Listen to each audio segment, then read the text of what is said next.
ずっと欲しかったサウンドスティックス。置き場所の問題もあり今まで買えずにいましたが引っ越しをしたのでついに買ってしまいました。フリマサイトにて3500円で購入しました。コンマか、これ何よって方に軽く説明しますと、ハーマンカードン社が発売した 2.1 チャンネルのスピーカーシステムです。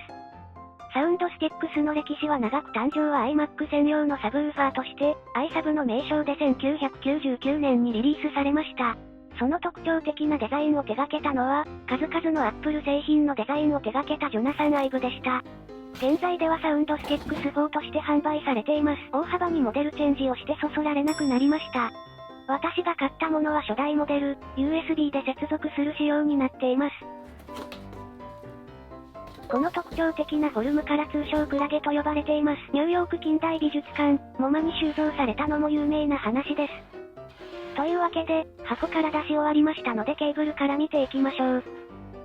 当時の Apple デザインの特徴でもあるトランスルーセント、半透明の意味ですね。スケルトンなんて言ったらダメですよ。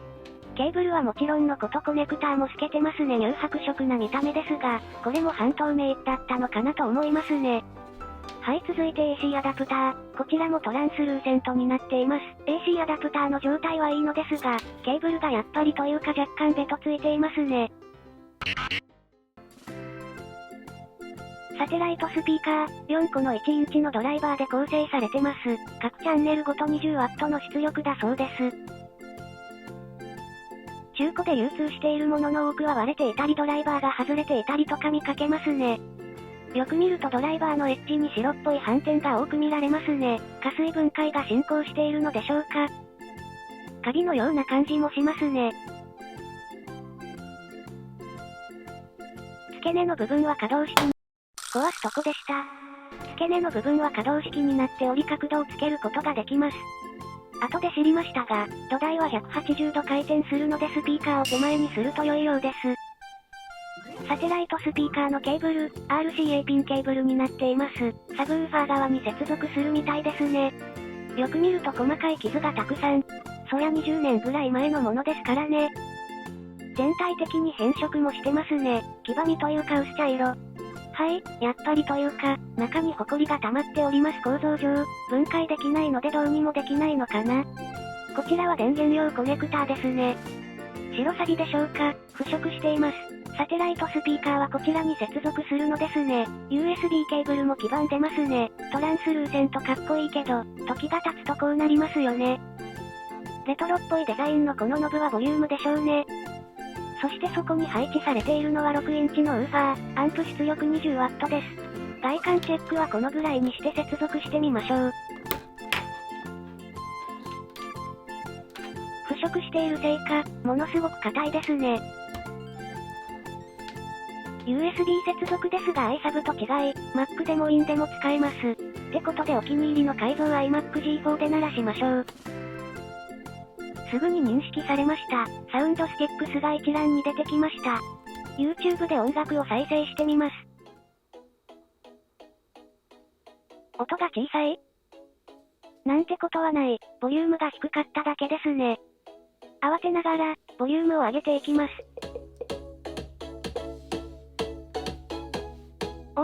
低音来ましたね。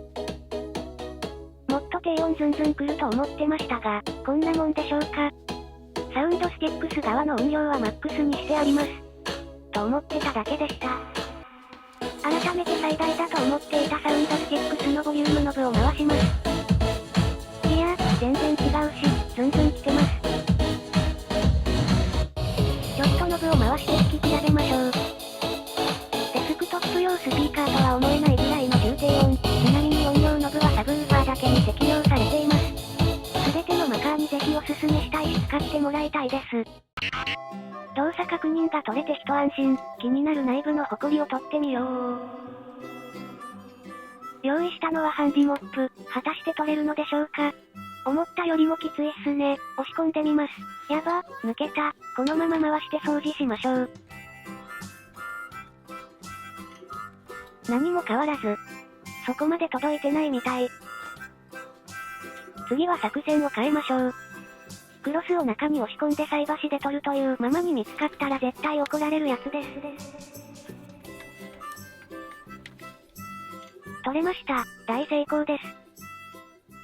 突然ですが、サウンドスティックスに満足していた私ですが、ここでなんと、好きすぎてもう1台買ってしまいました。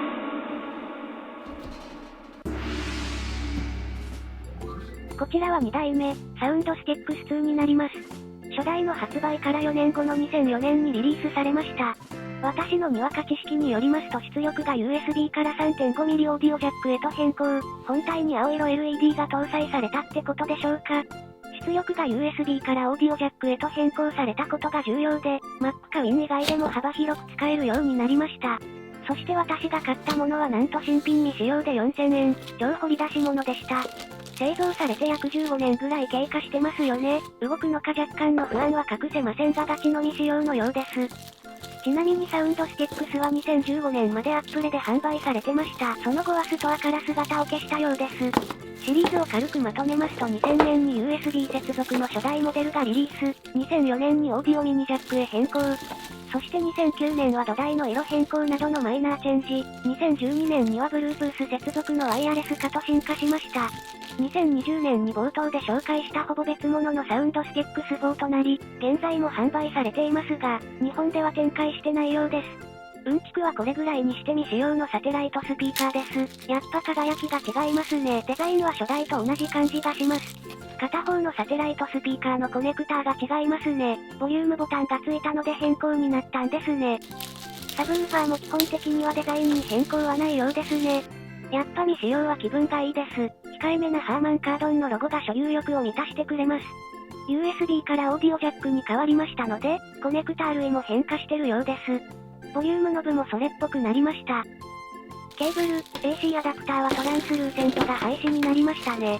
iMac も2004年といえば iMac G5 が発売されてます。トランスルーセントは過去のデザインとなりつつあったのでしょう。それでは接続して極上のサウンドを味わいましょう。果たして15年の眠りから覚めるのか多少の不安は隠せませんが、先ほどと同じく YouTube で音楽再生しています。しかし音が鳴りません。ケーブルは挿したし、AC アダプターもちゃんと繋げたんだけど、まさか壊れてないっすよね。古いからありえなくもないか。電源ボタンがある。なんてことはない。私のボンミスです。初代にはなかった電源ボタンがあるんすね。自己主張が強めな LED が点灯しました。15年間沈黙を守っていたサウンドスティックス2ですが、無事に起動したようです。とりあえずは一安心といったところですね。よういじっちゃってますが初代にはなかった、システム全体の運用をコントロールできるボタンが新設されています。ボタンといってもタッチセンサー式ですので指で触れることで反応します。ちなみに押しっぱなしも OK です。ちょっと気になったのがサブウーファーの運用ノブです。時計回りで小さくなります。普通は逆ですよね。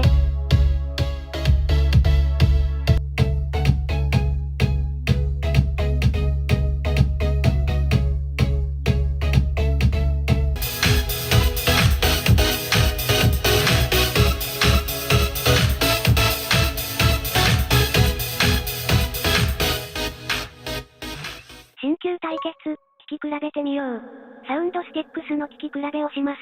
20年ものの中古と新品未使用の差はありますが。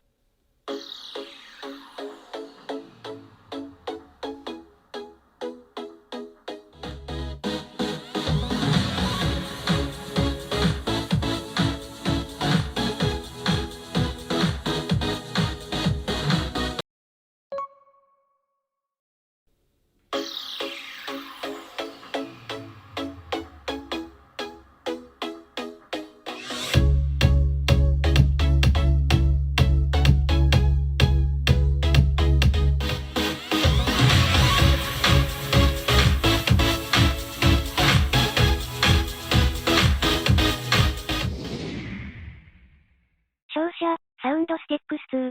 古い方より新しい方、なんなら中古より新品がやっぱいい。でしょ？